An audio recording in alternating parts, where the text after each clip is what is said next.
Welcome to Awesome Movie Year, the podcast where we take a look back at an awesome year for movies, which is every year. My name is Josh Bell, film critic and writer, and I am joined by my co-host. I'm Jason Harris, filmmaker, comedian.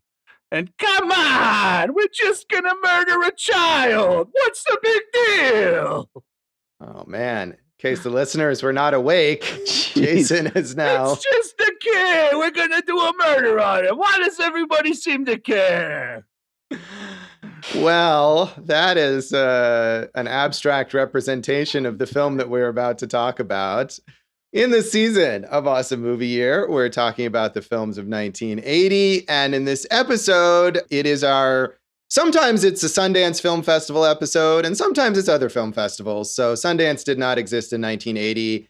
We are looking then at the Venice International Film Festival's Golden Lion winner, which is Gloria from writer-director John Cassavetes, which actually was a tie at the Venice Film Festival that year for the Golden Lion. Louis Malle's film Atlantic City was the other co-winner. And we wanted to talk about Gloria because we thought it would be a good entry point also to talk about Cassavetes, who is, of course, a major figure in American cinema. And after we decided to take that opportunity, I feel like we're about to talk about how we don't get Cassavetes, either of us. So it'll be like when we've talked about some other great filmmakers and we're going to come off like total Philistines. It'll be fun. Yeah, well, Josh, when we were preparing, I remember I was like, why not Atlantic City? And you mean that piece of crap, Louis Malle? That was your exact quote. That, I was like, yeah. Why are you taking it out on him? And then you're like, well, I've murdered children in the past, so I really want to cover this film. And I was like, man, I just can't win with you today. Yeah, that was a very accurate representation of our conversation. So, well, I think hopefully we'll get to Louis Malle eventually. I don't know that Atlantic City is necessarily one of his most notable films. I think that was probably my thought process, but maybe, mistakes were made. It's possible. No, hey, Cassavetes is definitely worth covering, and I just hope you at some point stop calling Louis Malle a piece of crap. Yeah. Cassavetes is, of course, a very important American filmmaker. And we did, to varying degrees, look further into Cassavetes' filmography before watching Gloria and preparing for this episode. So we'll, I'm sure, talk more about that specifically. And this movie is one of his most successful and most loved films. It is also one of his most mainstream films in terms of his approach. It was originally a film that he was not even planning to direct. He had written it and sold that script to Columbia Pictures. And it was only when Gena Rowlands, who was also Cassavetes' wife, signed on to play the title role that he then joined as the director. So his films as a director, for the most part, are smaller scale films, less plot driven, more noted for their character studies and relationships, and less about story. And this movie is, whatever you feel about it, is certainly full of plot and incident. And so that was kind of different for Cassavetes as a filmmaker. And the movie was successful, although so it grossed $4.1 million at the box office. I didn't find anything on its budget figure. So I would imagine that was a relative success, but I'm not sure if it was a massive success. It was generally well regarded, although it's interesting to see movies like this. So it was nominated for Best Actress at the Oscars for Gena Rowlands, who lost to Sissy Spacek in Coal Miner's Daughter, which is worthy. I mean, Sissy Spacek is amazing in that film. But so that's a top-notch achievement. And there were some other lesser award nominations and wins. But then, I feel like some other movies that we've talked about where they're nominated for both Oscars and Razzies. This one at the first ever Razzie Awards, which I hadn't realized, we talked about Heaven's Gate earlier this season, kind of cleaning up there.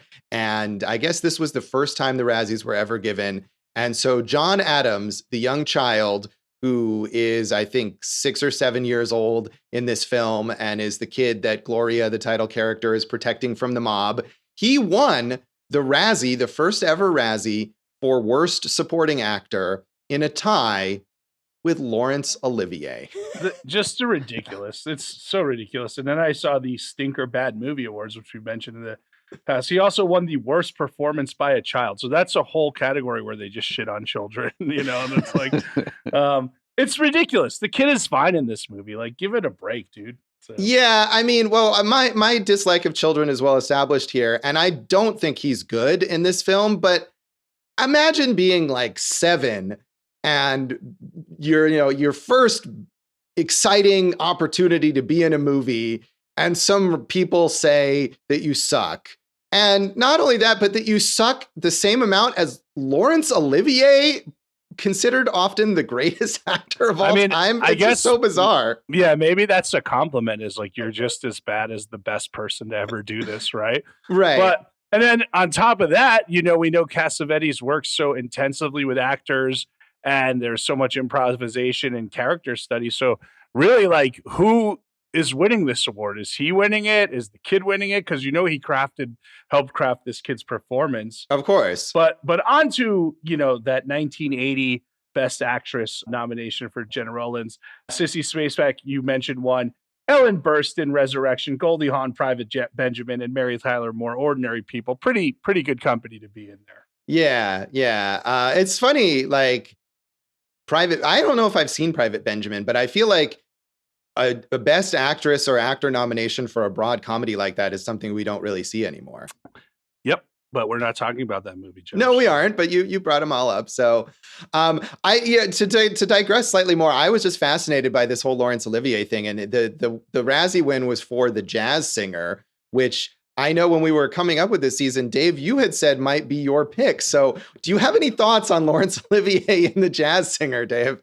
I haven't seen it since I was a kid, so not really. But it's a strange thing for the first year of the Razzies, for sure. Yeah, so maybe we'll someday revisit Olivier's performance in that film. But yeah, I will say, I do think it's kind of crappy for the Razzies to pile on a kid like that it's really outside the spirit. Although maybe it's in the spirit of the Razzies, which we've complained about multiple times. But I don't like him in this movie, not just because I don't like kids. I think the performance is very awkward. And maybe, Jason, as you're saying, it's more about Cassavetes molding that performance and that it doesn't work. And because he's so heavily into improv, Cassavetes, and I don't know if there's as much improv in this film because of its structure as there is in other Cassavetes films, but maybe that was not the best for this kid. Well, Josh, you're a little bug. I'm going to squish you, Chiquita. You're a nice girl, but we're never going to make it together. That's your impression of the kid, I guess? Yeah, I guess so, whatever. All right. Just general impressions of something. Bye, Gloria. Don't need you. I'm a grown-ass man, Gloria. I can handle my own business.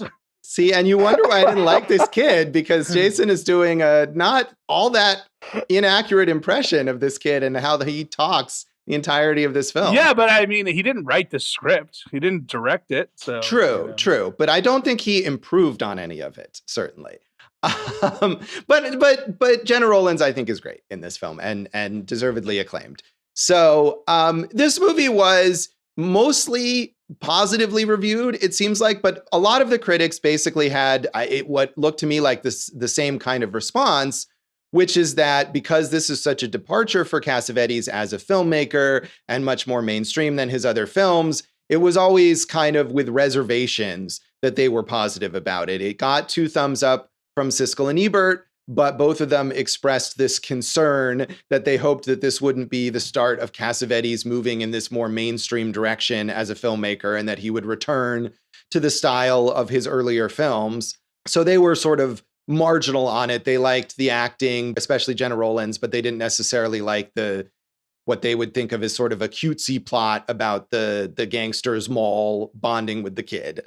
And Roger Ebert, in his written review, said, "Well, it's a cute idea for a movie, and maybe that's why they've had this particular idea so often. You start with tough-talking, streetwise gangster types, you hook them up with a little kid, you put them in fear of their lives, and then you milk the situation for poignancy, pathos, excitement, comedy, and anything else that turns up. Precisely because the material of this movie is so familiar, almost everything depends on the performances. And that's where Cassavetes saves the material and redeems the corniness of his story. Gena Rowlands propels the action with such appealing nervous energy that we don't have the heart to stop and think how silly everything is. Yeah, I don't really have much to say. I think, we're going to find out that I liked it less than you two. But, Josh, you were saying how plot heavy it is. It's like there is one incident and then the plot is just on repeat for the next 90 minutes. So it was like, oh, now we got to run to another place. Now we got to run to another place. So, the performances do mean a lot. And then I just felt like beats repeated itself. So I just couldn't get into this one. Maybe I'm jumping ahead, but that's, with the reviews, this is kind of what I'm resonating back to. Right. No, that's fair. And I think you're right on multiple accounts. I think I did like this more than you did, although I didn't really like it that much. But you are definitely right about the repetitive nature of this. There's no reason for this movie to be as long as it is. And I think when the critics are pointing out that this is a more structured, mainstream kind of movie for Cassavetes, and maybe he's so used to making these shaggy, extended, improv-heavy films that he is not as good at tightening it up when the plot doesn't call for the movie to be 2 hours long. You could have cut this movie down to 90 minutes, and I think it would have served the plot just as well, and it would have served the characters just as well, too, which is clearly what Cassavetes is more interested in. Yeah, I think, look, I'm not telling John Cassavetes how to restructure his movie. I don't think he's listening anyway, to be honest with you. No, he's pretty dead. Yeah. But you would think it would be like these two are forced together. There's the moments where they can't get along at all, right? Then they have like their fun and games and like now we're bonding. And then, the way they separate isn't just like, well, I don't like you. Well, I don't like you either. That would you would think would be at the beginning. And then, at the middle point, it would be maybe that the mob does capture the kid or something like that. And then she has to like fight to win him back. And you can throw in one or two more reversals or whatever. But like, this is one of those movies where we talk about where like, if you just say one or two things to a person, like you've cleared up the whole plot. And because they don't say anything, like that's why the movie exists. And I get very frustrated at those movies. Yeah, I get frustrated with that too. Although I felt that toward the beginning. And then I thought, as you learn more about Gloria, they did do, at least there was an effort to explain why she hadn't done the most obvious things to resolve the problem. And so I was willing to kind of give it the benefit of the doubt on some of those things and say, okay, I can kind of understand why this character would have made these moves out of desperation or out of thinking that this is the only way to handle the situation, even if it's probably not.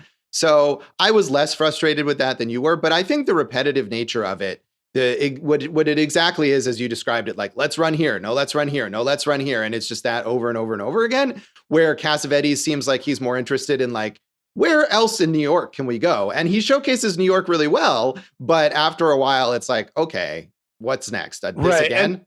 And then also in some of those places, it's like there doesn't seem to be an explanation of why they're running to those places, right? Like they just show up there and they're like, oh, I guess I just assume that this person can be here now. Do you know what I mean?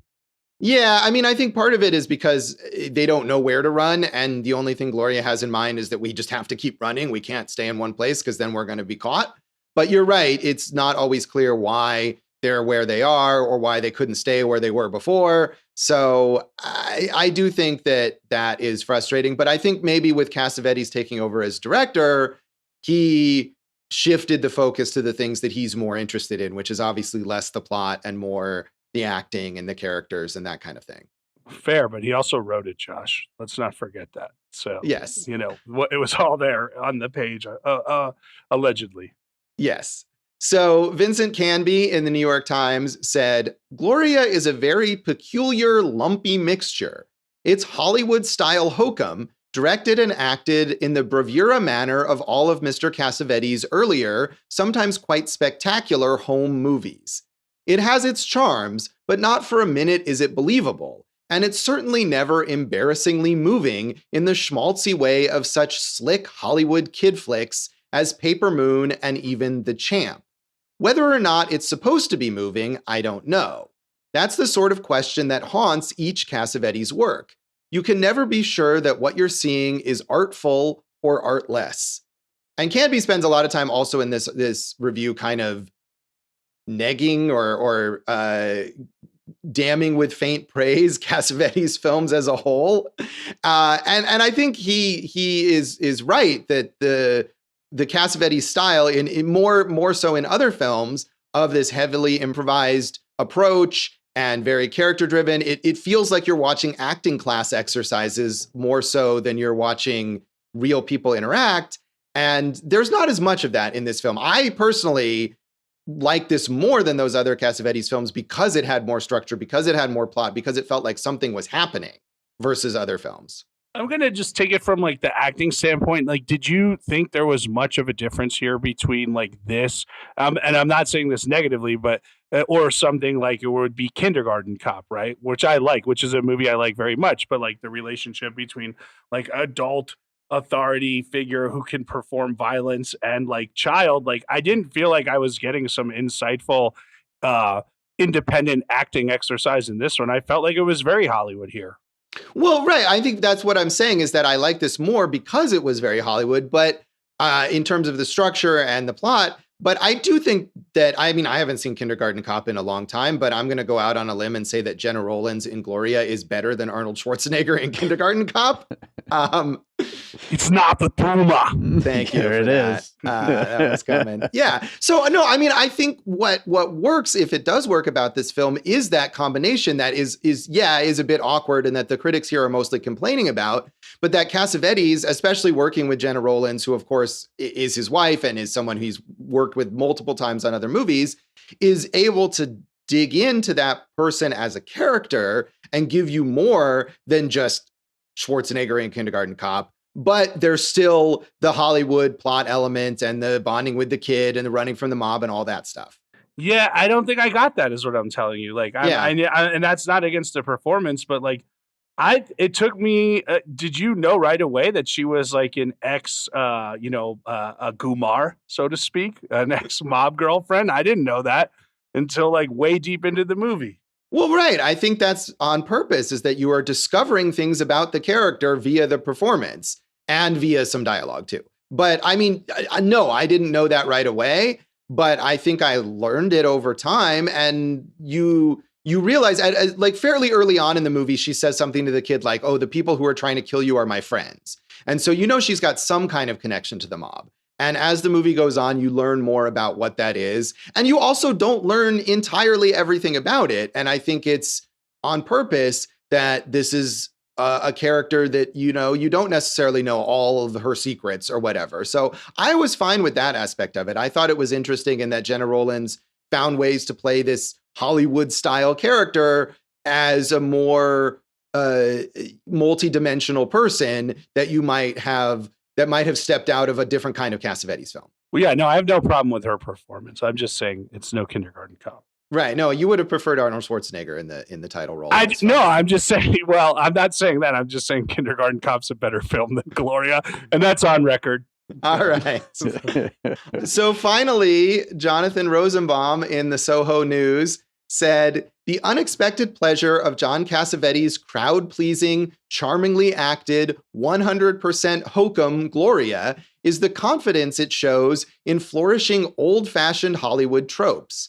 In contrast to the more scattershot methods in Cassavetes' earlier work, the tight scaling down of incident and character, battered middle-aged Malle with a precocious 7-year-old Puerto Rican kid in flight from a malevolent mob in bombed-out sections of the Bronx, Manhattan, and Jersey, clicks along like a well-oiled suspense machine, and better yet, improbably delivers the shop-worn goods.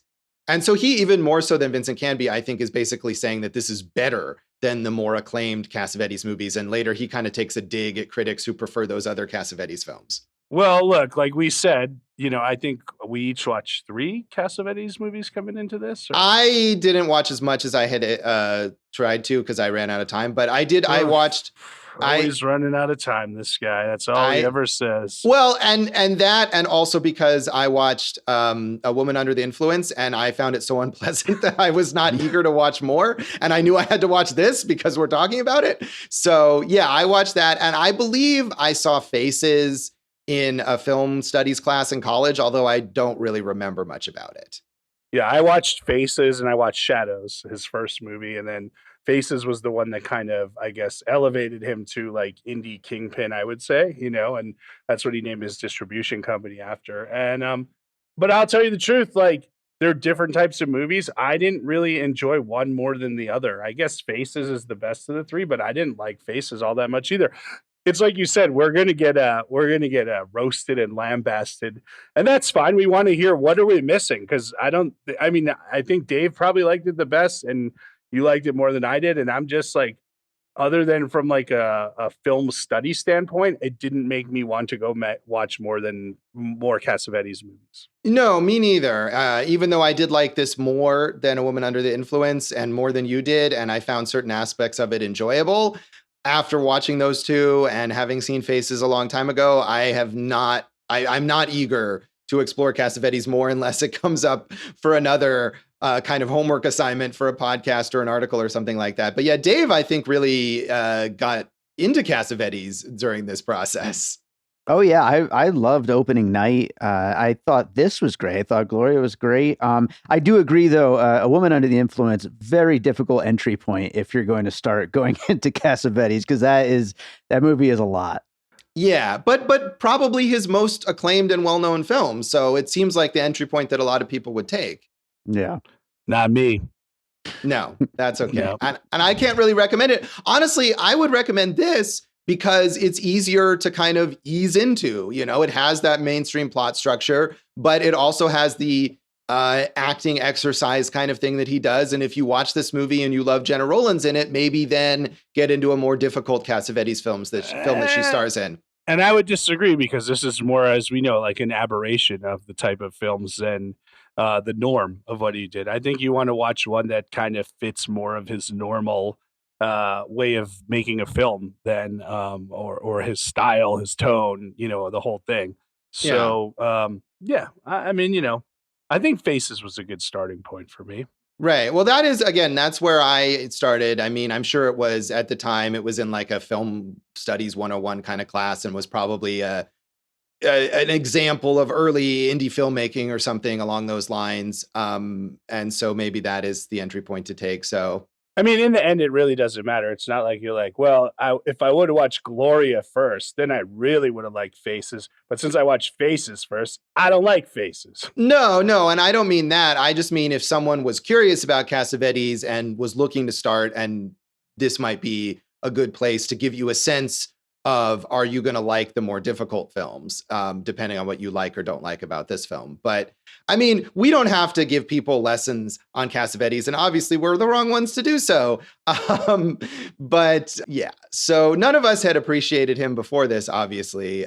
Jason, I mean, you hadn't seen any Cassavetes films prior to this. No, what doesn't make sense is like, I love the idea of John Cassavetes, right? Like, he's basically the father of modern American independent film, right? And like, those are the movies I resonate towards the most. And he spent his own money from his acting jobs to make these movies. He figured out a way to distribute his own films. He was actor intensive. He worked more on character than plot, like all things I loved. But then when I see these finished products, it's just not something that clicked for me, any of them. Yeah, I mean, I agree with you that the fact that he did all this stuff basically on his own and pioneered a kind of approach to filmmaking that really no one else was doing at the time, that now we might take for granted that this is the kind of thing someone would do. But yeah, absolutely respect to him for that. And he's an important and influential figure, but I didn't enjoy the experience really of watching his film. So I guess we're going to talk more about all of that again when we come back and get into more of our general thoughts on Gloria.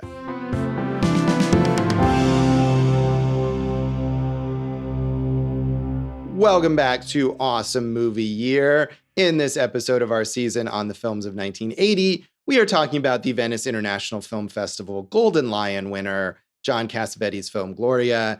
And as we have thoroughly established already, we have completely missed the appeal of John Cassavetes here. Yeah, let me jump in, Josh. Please. As the co-host of Awesome Movie Year, let me take something. Right from the beginning, this movie is off for me, right? The first 10 minutes are about Phil's family his mom and Buck Henry as his dad. And like, you spend all this time with them and like, you see this fight between them. And then, they're killed. They're all killed, right? Including a sister who they could have easily like had her leave the apartment and been like, no, you're a child. You don't stay here. Right. But they kept her there for some reason that didn't make sense. And then, like Phil, the little boy, Buck Henry says, you go to Gloria. And now she's in charge. And it's like, what? Now she's your mom? Like, I don't understand like how that even the reference point of like, hey, just take care of him and like, find a place for him would make more sense than now he's yours, But more than all of that, none of that beginning made any sense to me because all those characters are gone.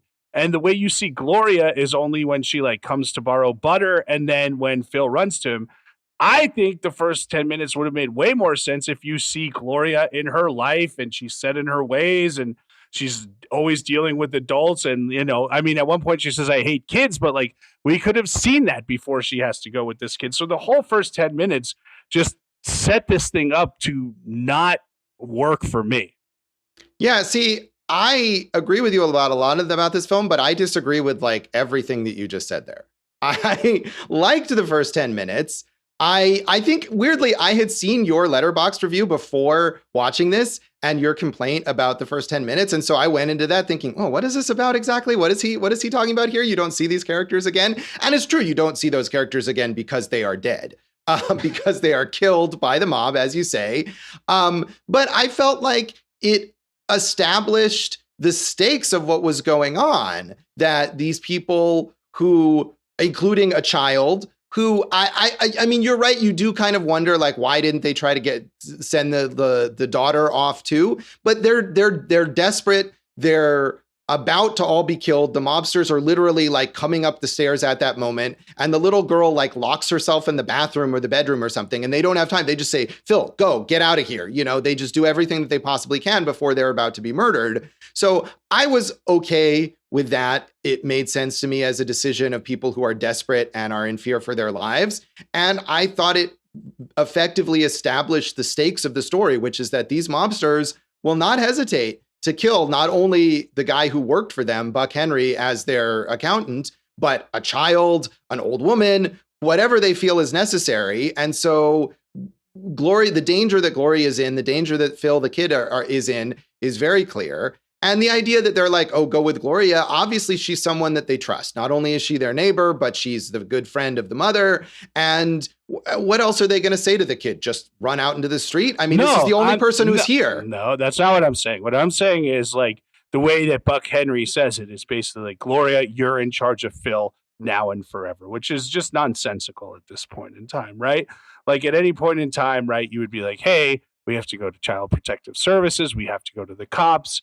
We have to do something because that's going to protect you. You're going to say, oh, no, the mob would have got him anyway. But I just disagree. Like, you could have established all of that in like 1 minute and been like, hey, oh, they killed this kid's whole family and he ran to me. And like, I would have more preferred to see who Gloria was before he got, at that point in time. And also that dialogue in the beginning is so repetitive, which we know is something that happens in these Cassavetes films because of the improv nature. And I found that going on throughout it. There's a beat towards the end where like where Phil says, I love you, Gloria, and then like 2 scenes later, he's like, for the first time in my life, I realize I love you, Gloria. And I'm like, you just said it 2 scenes ago. It's not the first time in your life, and it really frustrated me, man. Like, I know I'm just like some bum sitting here in my living room or whatever, but like, these things, like, if John Cassavetes didn't make this movie, would it have gotten the pass that it got? Well, I mean, if John Cassavetes didn't make this movie, it would be a different movie. I mean, that we can say that about any movie. And I did find it interesting that despite all the stuff that, like, in a lot of those critic reviews where they're saying, oh, this is this sort of sanitized, more mainstream version of Cassavetes, it wasn't just that it was a mainstream success or whatever. I mean, we're talking about it because it won this top prize at a prestigious international film festival. It was well regarded by cinephiles and, snobs, essentially, we could say. So I think it's because Cassavetes directed it that it is what it is, and it got the acclaim. If Cassavetes had stuck with his original plan and had sold this off to Columbia and someone else had directed it, some journeyman that the studio had hired who is specialized in family-friendly movies or whatever, it would have been a different movie. And would it have been as acclaimed? Maybe not, because it would not have been this film. I'm not saying it's necessarily a good thing or a bad thing, but speaking to the stakes that Josh was talking about, Jason, you're comparing it to Kindergarten Cop earlier. I think that opening definitely sets up that this is a little bit more serious than a Kindergarten Cop. And yeah, I will tell you that I feel like the stakes were well. First of all, it wasn't a guy trying to kill a kid in Kindergarten Cop. It was a dad trying to take his son back. So yes, it's a different set of stakes, but I think it was more effective in Kindergarten Cop, which is not the point of this podcast. We're not comparing these two films. So. Yeah, I am amazed at how much Kindergarten Cop has come up thus far in this film. That. Boys have penises and girls have vaginas. Thank you, which is a line from Kindergarten Cop, I hope. But I mean, I think what you're saying too, like, Jason, when you say that this could all be established in 1 minute, and maybe it could have, but I think that, and you don't like this, and I am mixed on it, but I think that the point of like Cassavetes taking this over, if another director had done that, maybe if the first 10 pages of the script, say, dealt with all that stuff, another director might have said, cut all this, we don't need it, we can establish all this in a minute. But what interests Cassavetes is not just expediency of establishing the plot, it's I want to spend 10 minutes with these characters because I want to spend 10 minutes with these characters. And that's the point for him. Right. But you yourself, Josh, said it could have been 30 minutes shorter, which I agree with. And I think an easy way to get there, one, is to cut those 10 minutes. Not because like, hey, we shouldn't spend time with these characters. But to me, there was no worth in spending time with those characters. All we needed to see was family dead. Phil, take this book. Gloria's in charge now. That's all I needed to see because I didn't get anything else from those characters. Yeah, I mean, see, I didn't mind that. I minded that less if I was talking about let's make this shorter. I minded that less than the repetitive nature of what we were talking about earlier in the middle of the film, where it's just the same beats of the plot over and over again. It's like, let's run here. Oh, no, wait, the mob might have found us. Let's run here. Oh, no, wait, they found us. Let's run here. You could have cut multiple instances of that or Agreed. them staying in various hotels. I would have rather cut that than those first 10 minutes that to me did emotionally establish not just the facts of what's at stake here, but the investment of like, here were characters who were like good people that I was kind of interested in, and they've just been murdered. And so I really have an emotional investment in whether their child is going to get murdered or not. So I would have kept that. I mean, we don't need to spend all this time just talking about the first 10 minutes. No, of course not. But Josh, let me just say, famed John Cassavetes scholar and Boston University professor Ray Carney, who was quite a dandy, as I recall, when in my BU days, is quoted as saying, "This is the film Cassavetes least believed in," and I feel like that comes across on screen. Yeah, and I don't know about that. I mean, Carney may have known Cassavetes personally, and so maybe that is something that he can say with authority. But to me, it doesn't feel that way because of things like the first 10 minutes, because Cassavetes, he isn't just saying like, okay, I'm going to do this work for hire job because my wife wants me to direct this film. He comes in and says, okay, if I'm going to make this mainstream film, I'm going to put my stamp on it. I'm going to make as much of it as possible like a Cassavetes film. And that is what you can see in those first 10 minutes, is that is what you can see in a lot of the interactions between Gloria and the kid. And maybe we don't like that much, but it certainly is Cassavetes being Cassavetes. Well, okay.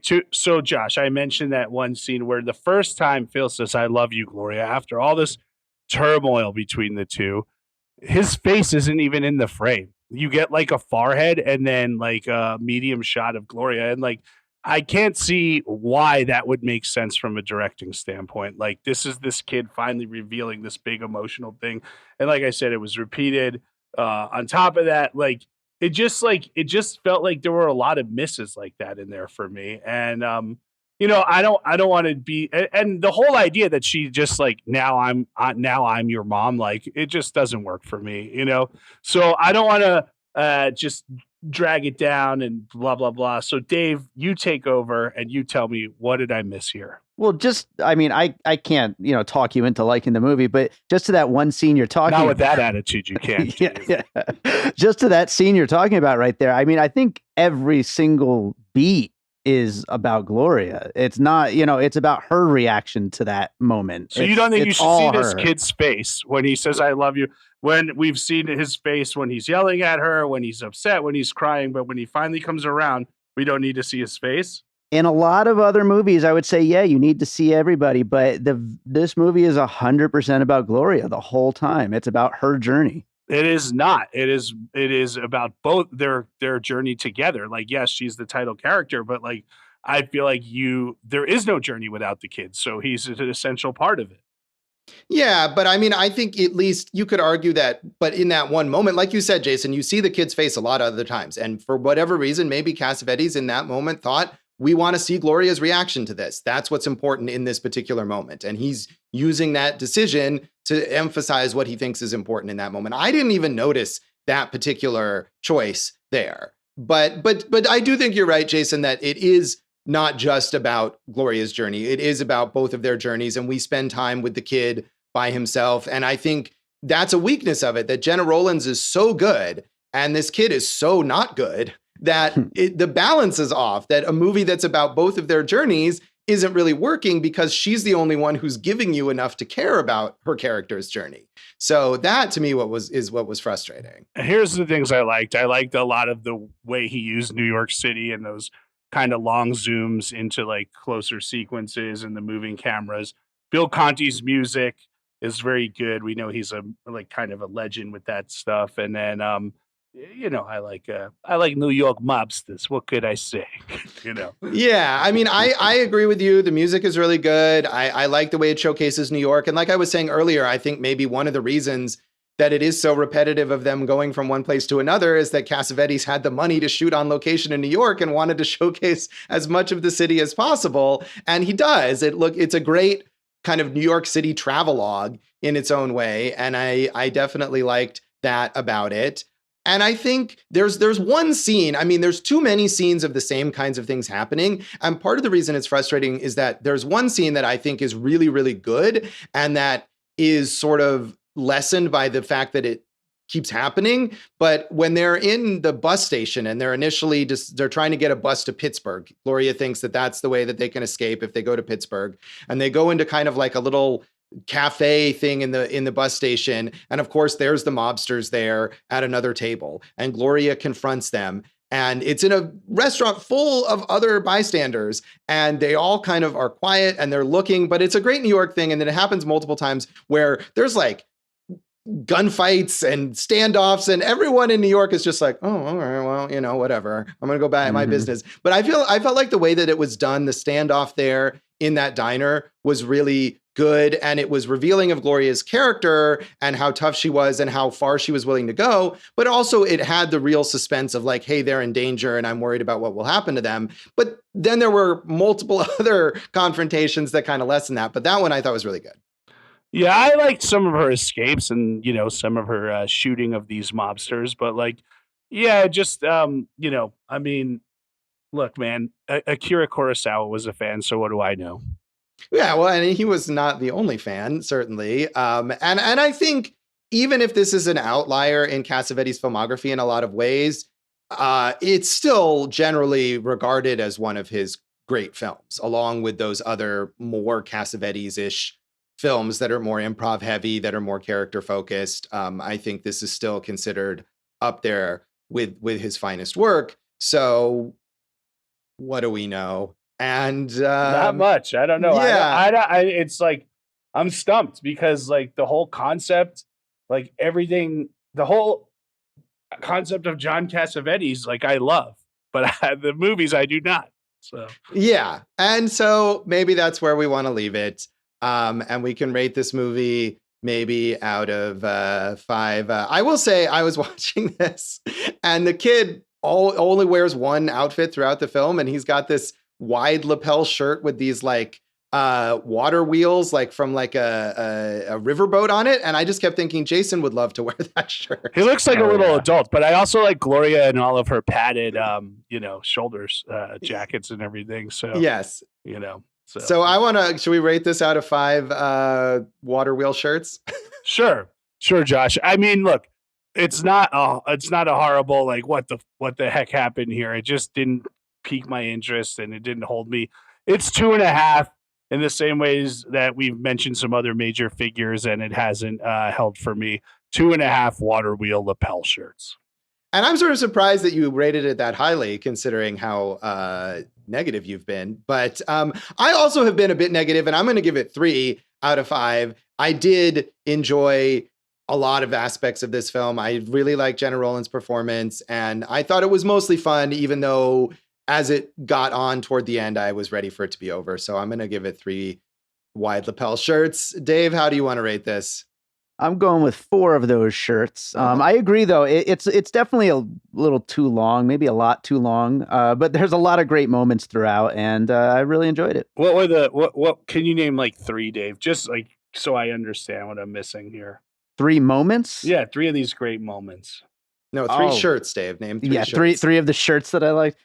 I mean, Gloria being a badass, like shooting up that car and then yelling for a taxi afterwards. That's one. Gloria at the bank asking to take her money out, and the lady's like, "Oh, I'll have to get an assistant manager for that." She's like, "Goodbye," and I like that. The ending. The ending's great, Are you going to kiss your grandma? It's a great ending. A great Hollywood ending. We didn't even get to the ending. Yeah, I wasn't a fan of the ending, but I think we've kind of we've dogged on this movie enough. So let's come back and talk about the legacy of Gloria.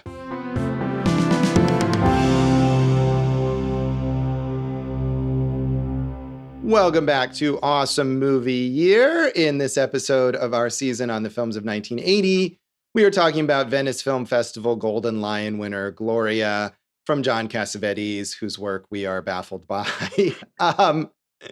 And this, even though, as I was saying earlier, a lot of the response to this film, especially in the Siskel and Ebert segment that I watched, was like, is Cassavetes going to go mainstream after this or return to his earlier style? Sadly, because Cassavetes died pretty young, he died in 1989 at age 59. This was actually one of his final films. He directed 2 more films after this, one of which was not even really his.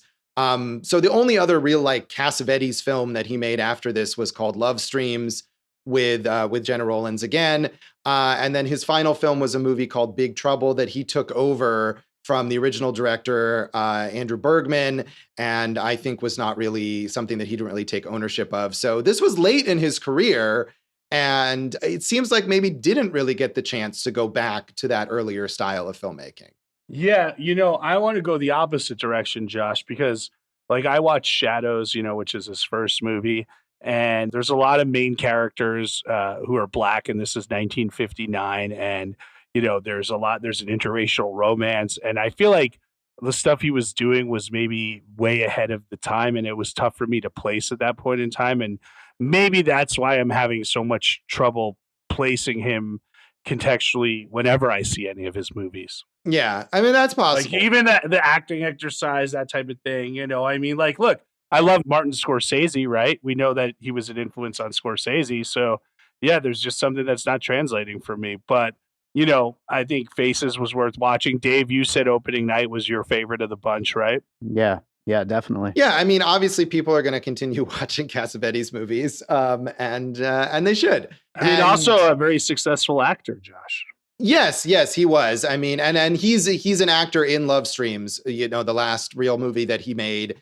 He acted less and directed more as his career went on. But as you pointed out, a lot of his independent filmmaking was about taking these acting jobs that he got paid well for and then funneling that money into making the independent films that no one else would really finance.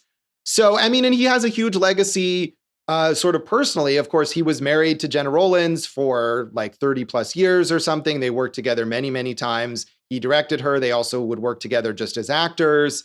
And all 3 of their children, Nick Cassavetes, Zan Cassavetes, and Zoe Cassavetes, are all filmmakers to varying degrees of success. Nick is the most successful, although he's made some not so great mainstream films, but has engaged with the legacy of his parents. In 1997, he directed the film She's So Lovely, which was based on an unproduced John Cassavetes screenplay that he left after he died. And Gena Rowlands has acted in a number of her children's films, Nick's films, as well as I think Zan and Zoe. And The Notebook is probably the most notable Nick Cassavetes film and has a major Gena Rowlands role. And her career has continued. She's been a very prolific actor. She's still alive. She's 91, although the last role that she had was in 2014. And I mean, she, I think, has her own acclaim as an actor beyond just having worked with John Cassavetes. Sure. She's a legend. She's like one of the most important actors of the 20th century. Persepolis, we talked about her when she was one of the voices in Persepolis. Going back to Nick Cassavetes, I love The Notebook at the time that I saw it, but I had a girlfriend at that time, so that makes sense. I do remember seeing She's So Lovely in the theater, and that was Travolta and Sean Penn and Robin Wright, and I remember being like confused, but that would be worth rewatching. Zan Cassavetes, I have watched the Z Channel A Magnificent Obsession, which is about the Z Channel documentary about it. And we should have mentioned that the Z Channel in the Heaven's Gate episode, because that was the first place to ever play the full version of Heaven's Gate, right? The Cimino version. And that kind of led to the explosion or the origin of the director's cut. I have not seen Zoe's Broken English, though. Have you? Yeah, I actually have. I haven't seen that Z Channel documentary, but I've seen Zan's narrative film, her vampire movie, which, oh God, is it called like Kiss of Death or something like that? And I have also seen Broken English. Both of those, not great movies. I've never seen The Notebook, however, nor I don't think have I seen She's So Lovely. I'm not sure if I've seen any Nick Cassavetes films, but he's definitely the most prolific of the three. Speaking of Heaven's Gate, this is just sort of random, but like we mentioned in Heaven's Gate, this movie also has one of Tom Noonan's earliest roles as a random thug. I actually marked down Tom Noonan and Lawrence Tierney, who we might be talking about in an upcoming season. Hint, hint. Oh, hey, all right. Yes, Lawrence Tierney playing the bartender at one point when Gloria goes into a bar to kind of get away from the kid and orders a beer at 8:30 in the morning, and there he is in sort of a little cameo. So, Josh, a couple of things about the actors here. Gena Rowlands, as you mentioned, she's got 4 Emmys, 2 Golden Globes, an honorary Oscar. They did 10 films together, her and John Cassavetes. And then John Cassavetes did have a Best Screenplay Oscar nomination for Faces, and he's got an Independent Spirit Award named after him. The John Cassavetes Award is awarded to breakout independent features that cost less than $500,000. We've talked about 2 of them here, The Blair Witch Project and The Station Agent, and a movie that both you guys like, Shiva Baby, which I thought was all right, but you guys really liked it, was the last winner of it. Yeah, and I think, we're talking about Cassavetes as a pioneer of this certain kind of indie filmmaking, and that is a sign of it, that really that spirit of making films for a small amount of money and doing it on your own is something that Cassavetes pioneered to the point where the entire existence of that is now an award that's named after him. And literally what I'm trying to do with my life at this moment. So stop talking bad about him, Jason. Yeah. Did you know the role was originally written for Ricky Schroeder from Silver Spoons, the Phil role? Wow. Ricky Schroeder. I guess it would have not been a Puerto Rican kid at that time, played by Ricky Schroeder. Honestly, I mean, I might have preferred Ricky Schroeder in this because he maybe was a little overly precocious, but he could act, right? As a kid. He was seasoned, yeah. So yeah. And this kid, John Adams, I mean, a lot of times it felt like he was just kind of lost in this film. And maybe that's the fault of Cassavetes not giving him the right kind of direction. I don't know.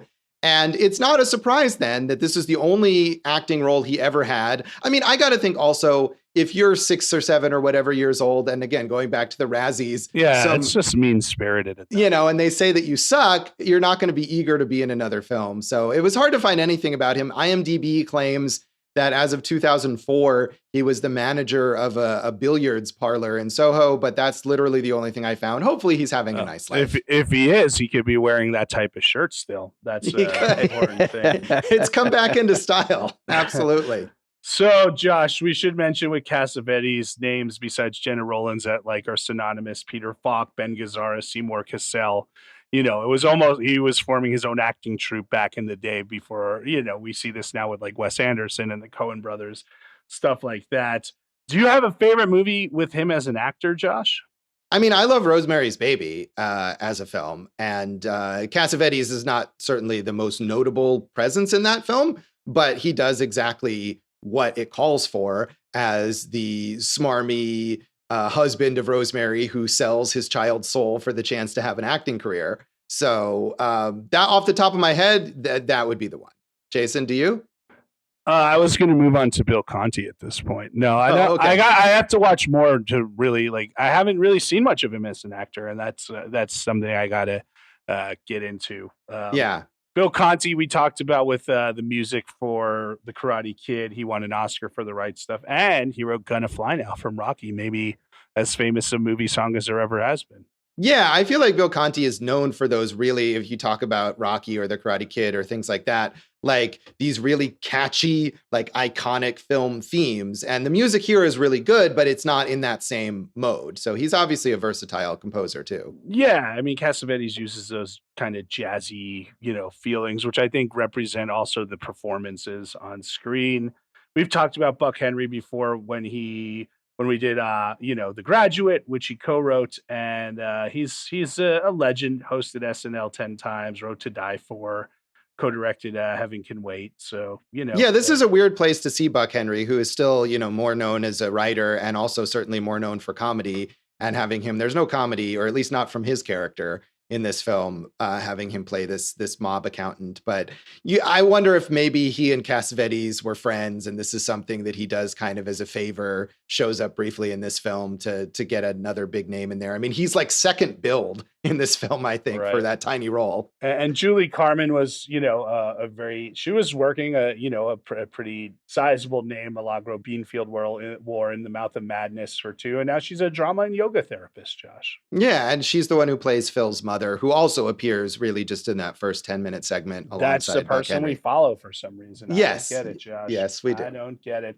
One thing I did want to talk about, Josh, is all the remakes and movies that were influenced by Gloria, showing what an idiot I am for not liking this film. They remade this movie with Sharon Stone, and Sidney Lumet directed it. Have you ever seen that version of it? I have not, and I didn't really make a huge effort to do so. I mean, I thought it was more useful to focus on trying to see Cassavetes movies. That film, which came out in 1999, was not well regarded at the time, and is still, as far as I know, is not well regarded. So, I mean, kind of a forgotten thing. It is weird. Sidney Lumet, who was basically like a contemporary of John Cassavetes, I would say, to do that as one of the films in sort of the later part of his career. And I think that was a time when Sharon Stone was also sort of maybe struggling to find, she was not at the height of her popularity. So I don't really have any desire to see that film. I would have been curious to see, according to Wikipedia, Paul Schrader was at one time trying to remake this film starring Lindsay Lohan. That'd have been amazing. Yeah, I mean, and Paul Schrader, in a way, in a way like Cassavetes is the kind of guy who just does what he wants with whatever he's got. And I'm sure it would have been something, even if it was terrible, but I doubt that that's happening now. The two others that were mentioned, Julia with Tilda Swinton from 2008, which I have not seen. Have you? No, that's a highly acclaimed film. And I don't know if that's how closely that is actually a remake of this, but some critics I follow were recently just tweeting about that movie for some reason. Maybe it was an anniversary or something. Yeah, and then Leon the Professional, which I did watch in the lead up to this, the Luc Besson movie, and the one that made Natalie Portman a star when she was still a child actor, a teenager, and Jean Reno's probably most famous American role. And I have issues with that movie too, but I liked it more than this. Yeah, I haven't seen that movie in a really long time, although I liked it a lot when I saw it. And there's not, other than, I mean, the idea of the gangster connecting with a child, as Roger Ebert points out in his review, is not something that originated with this film. Well, it's not just the gangster connecting with the child. It's the idea of like the entire family being killed and the kid has nowhere else to go. And this is a neighbor in the same apartment who has to take him on based on like, a need at that point in time. Right. Yeah. So, I mean, obviously I hadn't seen Gloria at the time that I saw The Professional, and if Besson was influenced. Besson and Cassavetes could not be more different as filmmakers, but I suppose, he could have very well have, seen this film and been influenced by it. In summation, Gloria, the garage rock song, way better than Gloria, the film. Yes. Also, Jason would prefer Kindergarten Cop or The Professional versus Gloria. However, there is no garage rock song called Kindergarten Cop. But maybe there should be. Dave, did you want to say anything about the legacy of this film? As a composer, I know you I think were posting on Letterboxd about the score and the Bill Conti score, how great it is. Oh, fantastic. I'm trying to find it on vinyl right now. Just a great score to probably listen to, I would imagine, like just on its own. I mean, it's great in the movie, but yeah, a really great Bill Conti score. I mean, he's great. Of course, yeah, he's a legend as far as that goes. So that is Gloria, and that is this episode of Awesome Movie Year. You can check us out on social media. Yeah, and stick it to us real good. You can stick it to me at Jason Harris Comedy or J Harris Comedy on all the socials. My website, Go For Jason, was murdered by the mob in 1980. AwesomeMovieYear.com is a workable website. Awesome Movie Year on Facebook and Instagram. Awesome Movie Pod on Twitter. And we are trying to post more now. Yeah, we're trying. Follow us anyway. At least you can keep up with the new episodes. And you can keep up with me at, not really much at joshbellhateseverything.com, but do check me out on Facebook at Josh Bell Hates Everything and on Twitter at Signal Bleed. And listen to our producer, David Rosen's awesome podcast, Piecing It Together. Check out Piecing It Together wherever you listen to podcasts and follow us on social media at Piecing Pod. And don't forget to join our Facebook group, Popcorn and Puzzle Pieces, where a friend of the show, Joe Black, is probably going to write a 16-paragraph long takedown of this episode because this is his favorite. And we knew that going in, and we're open to that. And honestly, please, Joe, tell us where we went wrong. Yeah, we can't wait to hear it. So, Jason, what do we have in our next episode? Josh, it's the Best Picture winner of 1980, Robert Redford's Ordinary People. So, tune in next time for Ordinary People, and thanks for listening to Awesome Movie Year. Thank you for listening to Awesome Movie Year. Make sure to follow Awesome Movie Year on Facebook, at Awesome Movie Pod on Twitter, and at Awesome Movie Year on Instagram. And if you like the show, review us and rate us with 5 stars on Apple Podcasts.